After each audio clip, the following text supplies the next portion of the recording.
Gita colony में तेज रफ्तार car railing से टकराई। हादसे में युवती गंभीर रूप से हुई घायल, बाकी सवारियों को भी आई चोट। पुलिस कर रही है मामले की जांच। प्रीतिविहार में कैफे से बाहर निकलते समय हुई मारपीट। पुलिस ने शस्त्र अधिनियम के तहत 2 आरोपियों को किया गिरफ्तार। आरोपियों के पास से पिस्टल और 2 जिंदा कारतूस बरामद।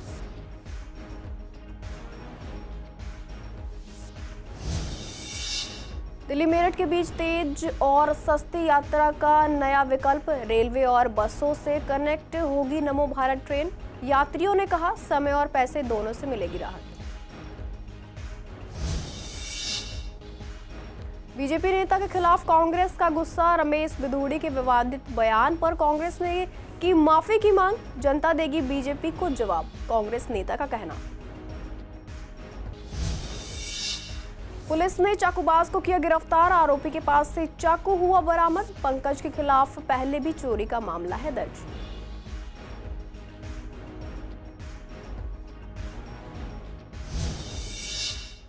नमस्कार, आप देख रहे हैं सीसीएन लाइव। मैं आपके साथ शिवानी तिवारी। स्वागत है आपका हमारे खास कार्यक्रम पूर्वी दिल्ली खास में। बुलेटिन की शुरुआत करते हैं कुछ खास खबरों के साथ। शाहदरा जिले के गीता कॉलोनी थाना इलाके में एसडीएम कोर्ट के पास सुबह करीब 5:30 पर एक तेज रफ्तार कार अनियंत्रित होकर सड़क किनारे लगी रेलिंग से टकरा गई। इस हादसे में कार सवार 18 साल युवती कनिका गंभीर रूप से घायल हो गई। रेलिंग में लगा पाइप कनिका के पेट में जा धंसा, जिससे उसे करीब 3 इंच गहरा घाव हुआ। कार में सवार बाकी लोगों को भी चोटें आई। सूचना मिलने पर पुलिस मौके पर पहुंची और सभी घायलों को नजदीकी अस्पताल में भर्ती कराया। पुलिस अधिकारियों ने बताया कि कार तेज गति से चल रही थी और स्पीड ब्रेकर के पास से चालक ने नियंत्रण खो दिया, जिससे यह हादसा हुआ। पुलिस अब यह भी जांच कर रही है कि कार चालक ने शराब पी रखी थी या किसी और प्रकार के नशे में था। पूर्वी जिले के प्रीतिविहार पुलिस थाने की टीम ने शस्त्र अधिनियम के तहत कार्रवाई करते हुए 2 आरोपियों तालिब उर्फ अयान और बिलाल को गिरफ्तार किया है। मामला शिकायतकर्ता भरत शर्मा की शिकायत पर दर्ज किया गया था। भरत ने बताया कि वह और उसका दोस्त पंकज शर्मा और जसमीत सिंह, जो नाइट लाइफ कैफे में पार्टी आयोजक है, सुबह करीब 4:30 से 5 बजे कैफे से बाहर आ रहे थे। इस दौरान सीढ़ियों पर बिलाल और तालिब ने गाली गलौज शुरू कर दी। विरोध करने पर आरोपियों ने शिकायतकर्ता और उसके दोस्तों के साथ मारपीट की और जान से मारने की धमकी दी। तालिब ने हवा में बंदूक लहराई, जिससे इलाके में दहशत फैल गई। प्रीतिविहार पुलिस के एसएचओ प्रीत सिंह के नेतृत्व में एसआई हेड कांस्टेबल की टीम ने घटना की जांच की। सीसीटीवी फुटेज के आधार पर दोनों आरोपियों की पहचान की गई। पुलिस ने तालिब के पास से एक अवैध पिस्टल और 2 जिंदा कारतूस बरामद किए हैं, जबकि बिलाल को गिरफ्तार कर लिया गया है। फिलहाल मामले की जांच जारी है। दिल्ली और मेरठ के बीच आज से नमो भारत ट्रेन की सेवा शुरू हो रही है, जो न्यू अशोकनगर से मेरठ साउथ तक का सफर मात्र 40 मिनट में पूरा करेगी। यह ट्रेन दिल्ली मेट्रो की शुरुआत के 22 साल बाद एक और रेल आधारित इंटरस्टेट पब्लिक ट्रांसपोर्ट सिस्टम के रूप में शुरू की गई है। नमो भारत ट्रेन आनंद विहार को दिल्ली मेट्रो की 2 लाइनों, रेलवे स्टेशन और आईएसबीटी से जोड़ेगी। यात्रियों की सुविधा के लिए यहां फुटओवर ब्रिज बनाया गया है, जिससे यात्री ट्रेन से उतरकर मेट्रो या बस के जरिए अपनी यात्रा जारी रख सकते हैं। यात्रियों ने इस सेवा को समय और पैसे दोनों की बचत के लिहाज से सराहा। मेरठ दिल्ली के बीच रोजाना यात्रा करने वालों के लिए ये ट्रेन बड़ी राहत लेकर आई है। कम किराया और तेज गति के चलते लोगों का समय भी बचेगा और सफर ज्यादा सुविधाजनक होगा। काफ़ी कॉस्ट कटिंग भी होगी। ऊपर से जो टाइम मैनेजमेंट का जो सीन है, यहाँ पे बहुत लोग हैं जो मेरठ से दिल्ली आते हैं रोज़मर्रा के काम के लिए। कुछ डिस्टेंस यहाँ से 80 किलोमीटर के आसपास है, तो यहाँ पे डायरेक्ट रेल मेट्रो सुविधा होने की वजह से जो टाइम जो 3 घंटे 3.5 घंटे ट्रैफिक की वजह से 5 घंटे के तक करीब लग जाता था, वो चीज़ काफ़ी मेरे हिसाब से तो काफ़ी कम होगी, जिससे लोगों को, आम जो जनता है जो यहाँ पे काम करने आती है, उनको बहुत फ़ायदेमंद होगा। और बाकी स्टूडेंट्स भी जो अपने वीकेंड में अपने घर जाना चाहते हैं, उनको भी बहुत सुविधा होगी इससे। 2 से 2.5 घंटे लगते हैं और 150 से 200 रुपये लगते हैं प्राइवेट में भी, और सरकारी में थोड़ा कम लगता है। बाकी इस ट्रेन के चलने से बहुत फ़ायदा होगा, समय की बचत होगी। 45 से और 1 घंटे के अंदर बस मतलब ट्रेन पहुंच जाएगी। हाँ, इसको बिल्कुल आगे बढ़ाना चाहिए, तभी कुछ होगा, क्योंकि सिर्फ मेरठ तक से काम नहीं चलेगा। अभी मैम भीड़ भड़ाका हो रहा है, बस नहीं मिलती है, इसलिए अपना सुविधा होगी। दिल्ली से मेरठ जाने के लिए मैम। अच्छा, जी। कितना टाइम लग जाता है अगर जाते हो? मैम 1 से 1.5 घंटा लग जाता है। अच्छा, नॉर्मल बस से 1.5 घंटे लगते हैं बस? जी मैम। अच्छा, और अभी कितना लग जाएगा? अभी तो मैम अब सही सही है अपना आधा 1 घंटा लग जाएगा मैम। दिल्ली वालों को दिल्ली रेल मेट्रो की एक नई सौगात आज से मिलने वाली है। आपको बता दें कि आनंद विहार और न्यू अशोक नगर से एक नई रेल मेट्रो निकाली जा रही है जो कि मेरठ तक पहुंचेगी, जिससे लोगों को काफ़ी फ़ायदा मिलेगा। फिलहाल मैं मौजूद हूं आनंद विहार पर, जहां आपको दिखाना चाहूँगी कि यहां पर हर तरीके का जो ट्रांसपोर्ट मौजूद है, रेल हो, बस अड्डा हो या फिर मेट्रो हो, तीनों कनेक्टिविटी यहां से मिल जाती है। और अब यहाँ से जो है रेल मेट्रो भी निकाली जा रही है जो कि मेरठ तक जाएगी, जिससे लोगों को काफ़ी फ़ायदा मिलेगा। यहाँ पर जो दिल्ली से लोग हैं बहुत ज़्यादा अपने काम के लिए, अपनी पढ़ाई के लिए मेरठ की तरफ रुख करते हैं और मेरठ से भी काफ़ी लोग अपने बिजनेस के लिए दिल्ली में आते हैं, जिनको रोज़मर्रा की ज़िंदगी में तकरीबन 2 से 3 घंटे का सफ़र तय करना पड़ता है, जिसके बाद वो अपने स्थान पर पहुँच पाते हैं। लेकिन इस रेल मेट्रो के चलने के बाद जो है लोगों को टाइम की जो कनेक्टिविटी थी, जो टाइम लगता था वो तो कम हो गई, साथ साथ पैसे भी काफ़ी कम लगेंगे और कम लागत में वो लोग जो हैं दिल्ली से मेरठ और मेरठ से दिल्ली बड़ी आसानी से पहुंच सकेंगे। आनंद यहाँ पर स्टेशन बनाया गया जिसका आज यहाँ शाम से शुभारंभ किया जाएगा और शाम से ही सभी लोग उस मेट्रो का फ़ायदा उठा सकेंगे और दिल्ली मेरठ आराम से बहुत ही कम समय में यानी 45 मिनट में और सिर्फ 150 रुपये की लागत में पहुँच सकेंगे, जिससे लोगों को काफ़ी फ़ायदा मिलेगा। और यहाँ पर आने वाले जितने भी लोग हैं, जितने भी यात्री हैं, उन्हें अपने समय के साथ साथ पैसे की बचत में भी मुनाफा मिल सकेगा। कैमरा पर्सन ललित कुमार के साथ सोमे शर्मा, CCN। कालकाजी से बीजेपी के उम्मीदवार रमेश बिधूड़ी द्वारा प्रियंका गांधी को लेकर दिया गया विवादित बयान कांग्रेस में भारी आक्रोश का कारण बन गया है और पार्टी ने माफी की मांग की है। इस मुद्दे पर हमने पूर्वी दिल्ली के कृष्णनगर विधानसभा से कांग्रेस के उम्मीदवार गुरचरण सिंह राजू से बात की। गुरचरण सिंह राजू ने कहा कि रमेश बिधूड़ी का बयान महिला विरोधी था और बीजेपी पार्टी हमेशा से महिलाओं के खिलाफ रही है। उन्होंने कहा कि रमेश बिधूड़ी ने पहले भी संसद में ऐसे ही आपत्तिजनक बयान दिए थे, लेकिन तब भी उनके खिलाफ कोई कार्रवाई नहीं की गई थी। राजू ने कहा कि उन्हें अब पार्टी से कोई उम्मीद नहीं है और अब इस पर जवाब जनता ही देगी। कांग्रेस के प्रत्याशी ने इस बयान की कड़ी निंदा की और कहा कि इस तरह के बयान समाज में नफरत फैलाने वाले होते हैं। कालकाजी भी सुधार कैंप के सामने वाली, बराबर वाली, अंदर वाली सारी की सारी सड़कें प्रियंका गांधी के गाल जैसी जरूर बना देंगे। मैं समझता हूँ ये बहुत ही छोटी सोच है, बहुत घटिया सोच के साथ में जो उन्होंने जो बात कही है, मैं समझता हूँ ये महिला विरोधी बात है। एक सशक्त महिला है वो और एक पार्टी की हमारी महासचिव हैं। मैं समझता हूँ उनके बारे में इस तरह की गंदी टिप्पणी करना यह अशोभनीय है, शोभा नहीं देती उनको, क्योंकि उन्होंने पार्लियामेंट के अंदर भी बदतमीजी करी जिसकी वजह से उनकी टिकट भी गई। और मैं समझता हूँ इस तरह की भाषा बोलकर वो अपने आप को एक किस तरह का लोग साबित कर रहे हैं। तो मैं समझता हूँ वहाँ कालकाजी की जनता वो अपना फैसला करेगी, हम तो उसके बारे में क्या फैसला देंगे। लेकिन ये प्रियंका गांधी जी के लिए जो इन्होंने बातें कही हैं, हम उसकी निंदा करते हैं। पूर्वी जिले के मधुविहार पुलिस थाने की टीम ने चाकूबाज पंकज उर्फ गोल्टा को गिरफ्तार किया। कांस्टेबल अश्विनी शाम की गश्त के दौरान मंडावली इलाके में थे जब उन्होंने गुप्त सूचना मिली कि एक व्यक्ति उत्सव ग्राउंड IP एक्सटेंशन के पास चाकू लेकर घूम रहा है। सूचना के आधार पर कांस्टेबल अश्विनी तुरंत मौके पर पहुंचे और संदिग्ध को देखा। पुलिस को देखकर वह भागने लगा, लेकिन कांस्टेबल अश्विनी ने पीछा कर उसे पकड़ लिया। तलाशी के दौरान उसके पास से एक बटन वाला चाकू बरामद किया गया है। पूछताछ में वह देर रात वहां होने का जवाब नहीं दे पाया। संदिग्ध की पहचान पंकज उर्फ गोल्टा के रूप में हुई है। वह 10वीं तक पढ़ा है और फिलहाल बेरोजगार है। उसके खिलाफ पहले भी मामले दर्ज किए गए हैं। पुलिस आगे की जांच में जुटी हुई है। दिल्ली में सर्दियों ने दस्तक दे दी है और हर दिन बढ़ती ठंड और घने कोहरे ने लोगों को घरों में रहने पर मजबूर कर दिया है। ठंड के कारण बच्चों की स्कूल की छुट्टियों ने बच्चों और उनके पेरेंट्स को राहत दी है। जनता से बात करने पर उन्होंने बताया कि ठंड अब अपने चरम पर है। दिल्ली की सर्दी वैसे भी मशहूर है, लेकिन इस बार इसका असर ज्यादा महसूस हो रहा है। लोग खुद को गर्म रखने के लिए अपने खान पान में गर्म चीजों जैसे गुड़, मूंगफली और ड्राई फ्रूट्स को शामिल कर रहे हैं। बच्चों को ठंड से बचाने के लिए उन्हें घर में रहने की सलाह दी जा रही है, क्योंकि इन दिनों धूप भी बहुत कम निकल रही है। जनता का कहना है कि अगर ठंड इसी तरह बढ़ती रही तो बच्चों को बीमारियों से बचाने के लिए स्कूल की छुट्टियां और बढ़ानी चाहिए। वहीं लोगों ने ठंड से बचने के लिए अपने अपने तरीके अपनाए हैं। नहीं, सर्दी जो है, सर्दी तो अपनी रंग दिखा रही है। अब जैसे हम पहले देखते थे कि सर्दी जनवरी में ही बढ़ जाती थी, तो वही हाल हुआ है। अब सर्दी एकदम बढ़ी है दोबारा से। तो जैसे बच्चों के स्कूलों की अभी तो छुट्टियां चल रही हैं कुछ स्कूलों की, तो अब देखो क्या होता है कि अगर 6 तारीख तक या 7 तारीख तक स्कूल बंद है अभी, तो अगर ऐसे ही सर्दी बढ़ी तो शायद स्कूलों को एक्सटेंड करना पड़ेगा। कोशिश यही है कि अभी तो जैसे छुट्टियां हैं, जब जैसे ही छुट्टियां खुली स्कूल हुए तो जैसे गर्म कपड़े ज़्यादा बच्चों को पहनाने पड़ेंगे और उनको हो सकता है कोशिश करें कि सेल्फ जाके छोड़ के आएँ बच्चों को अपनी गाड़ी में या अपनी व्हीकल से। नहीं, खाने में हमें ज़्यादा से ज़्यादा ड्राई फ्रूट्स लेना चाहिए, गर्म चीज़ें ज़्यादा खानी चाहिए, अपने आप को कवर करना चाहिए, खासकर बच्चों को ज़्यादा ध्यान रखना चाहिए, कवर करके रखना चाहिए बच्चों को। और ठंड में अगर हम बाहर लेके जाना भी पड़ रहा है तो एकदम कवर करके उनको लेके जाएं एकदम। तो अवॉइड कर रहे हैं मॉर्निंग में निकलना बच्चों को थोड़ा अवॉइड करें भी तो चलो स्कूल की छुट्टियां हैं, बट अगर स्कूल खुल भी जाते हैं तो कवर करके लेके जाएं बच्चों को।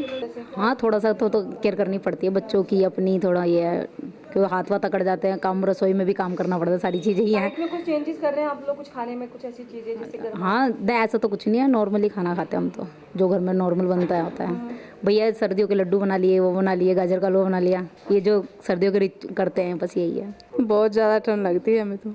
फॉग वगैरह देखने को मिल रहा है, कोहरा है जी। तो कैसे खुद को बचा रहे हैं, किस तरीके से? बस डबल कपड़े पहनने पड़ते हैं। हाँ, मेरी बेटी की छुट्टियाँ 7 तक के, अभी 8 को जाएगी स्कूल में।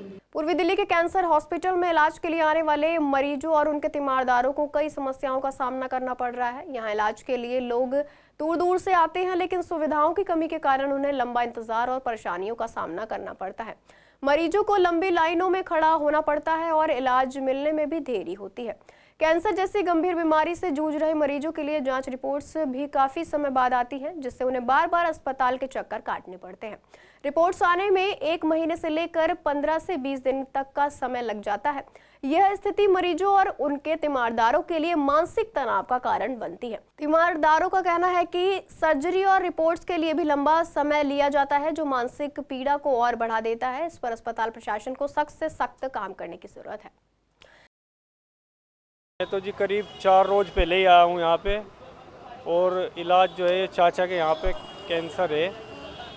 सुबह एक मतलब उसके लिए आता, उन्होंने कल डॉक्टर साहब ने देखा, जांच वगैरह करी, वे जांच जो है आज डॉक्टर साहब ने देखी और जो है दवाई लिखी, दवाई दी, जांच सही टाइम पे हो रही, इलाज सही हो रहा है, साफ़ सफाई भी है। सैंपल लेने के बाद टाइम लगता है रिपोर्ट वगैरह देने में? हाँ, सैंपल जो है लिया उन्होंने, 8 दिन का टाइम दिया जी।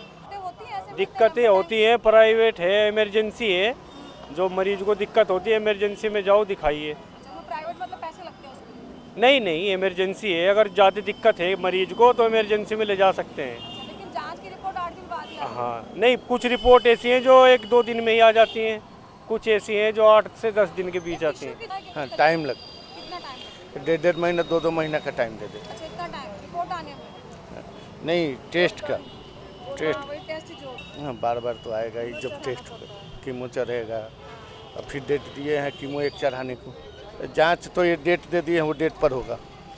1.5 महीना का 2 महीना का टाइम दे देते हैं। लेट से आते तो आए थे तब लेट से आएंगे तो लेट से नंबर रहता है, जल्दी आ जाता है जल्दी नंबर मिल जाता है। जांच वगैरह हो जाती है? हाँ, जांच हो जाती है। रिपोर्ट में टाइम लगता है? हाँ, रिपोर्ट में थोड़ा जांच लगता है सर, MRI में थोड़ा जांच लगता है। सितंबर में आए थे और हमारे मरीज का ऑपरेशन होना था और वो आज तक भी नहीं हुआ। आज की डेट में भी ये GTB हॉस्पिटल है ना, ये डॉक्टर बोलते हैं कि हमारे पास जो है टाइम नहीं है।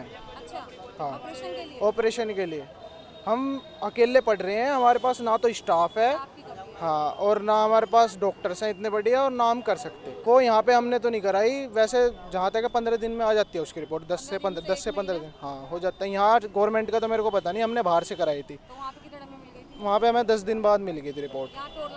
यहाँ और ज़्यादा लंबा, यहाँ तो CT स्कैन भी अगर पेशेंट का होता है, ये CT स्कैन लिख देते हैं डॉक्टर, और वो जो लिखते हैं तो 3-3 महीने बाद CT स्कैन होता है पेशेंट का। इतने तो पेशेंट मर जाएगा।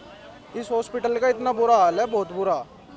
यहाँ कुछ नहीं होता, यहाँ के डॉक्टर नहीं करते। यहाँ के डॉक्टर जो एक दूसरे के ऊपर टाल देते हैं, मतलब मरीज को घुमाना चाहते हैं कि मरीज को जितना ज़्यादा हो सके घुमावें और वो अपने घर चला जाता है। नहीं, प्रॉपर तरीके से कुछ नहीं होता है, भीड़ भाड़ ज़्यादा रहती है, डॉक्टरों का बिल्कुल बिहेवियर बिल्कुल भी अच्छा नहीं है। हमें तो बहुत परेशान हो चुके हैं, हमें कोई सहारा नहीं मिल रहा, इनसे कुछ नहीं हो रहा।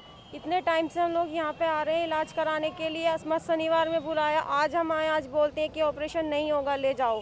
पहले हमें बोल दिया कि ले जाओ, डिस्चार्ज कर दिए, यहाँ कोई डॉक्टर नहीं है, इस तरीके से बोल रहे हैं। कितना लंबा टाइम हो गया, लेकिन हमारी पेशेंट की बीमारी बढ़ती जा रही है, लेकिन इनको कोई फर्क नहीं पड़ रहा। आप बोल दिया दाने हो रहे, ये हो रहा है, बोला। पहले से इन लोगों को दिखाई नहीं दे रहा था कि ये बढ़ रहा है। इन्होंने सर्जरी नहीं की है, परेशान करके रखा हुआ है। हम 2 हैं, काफी मुश्किल होता है, 10 बाहर 10 लाख रुपए लगेंगे, हम कहाँ से लगा, हमारे पास तो कुछ भी नहीं है। पर इन लोगों को नहीं समझ में आ रहा। ये सोचते हैं कि जाओ बस करा लो, इनकी तरफ से कोई मरे जिए कोई फर्क नहीं पड़ता। बिल्कुल बिल्कुल। पूर्वी दिल्ली के कृष्णानगर में जॉब फेयर का आयोजन किया गया, जिसमें 10 से ज्यादा कंपनियां शामिल हुई। इस अवसर पर भारी संख्या में लोग अपने करियर के लिए इंटरव्यू देने पहुंचे और कई लोगों को नौकरी के लिए चुना भी गया। आयोजन में हिस्सा लेने वालों का कहना था कि यह एक सकारात्मक पहल है जो उन्हें नजदीक ही नौकरी के अवसर उपलब्ध कराती है, खासकर उन लोगों के लिए जो लंबी दूरी तय नहीं करना चाहते हैं। बीजेपी नेता अनिल गोयल ने भी इस पहल की सराहना की और कहा कि यह कदम लोगों को रोजगार के अवसर उपलब्ध कराने में मददगार साबित होगा। उन्होंने बताया कि इस तरह के जॉब फेयर से युवाओं को न केवल अपने क्षेत्र में काम करने का मौका मिलता है, बल्कि उन्हें नई कंपनियों से भी परिचित होने का अवसर मिलता है। इस तरह के आयोजनों से स्थानीय स्तर पर रोजगार बढ़ाने में मदद मिलती है। जॉब फेयर में अगर हम किसी भी बच्चे को सिलेक्ट करते हैं तो सबसे पहले हम उसका कॉन्फिडेंस एंड कम्युनिकेशन स्किल्स देखते हैं, क्योंकि माई मनी मंत्रा जो है ये ऑलरेडी हम लोग सेल्स में डीलिंग करते हैं। सेल्स के लिए confidence, communication and convincing power होना बहुत ज़रूरी है। अगर किसी बच्चे का ये तीनों चीज़ें हैं तो डेफिनेटली वो बच्चे को हम अच्छा पैकेज देके अपनी कंपनी के लिए हायर कर सकते हैं।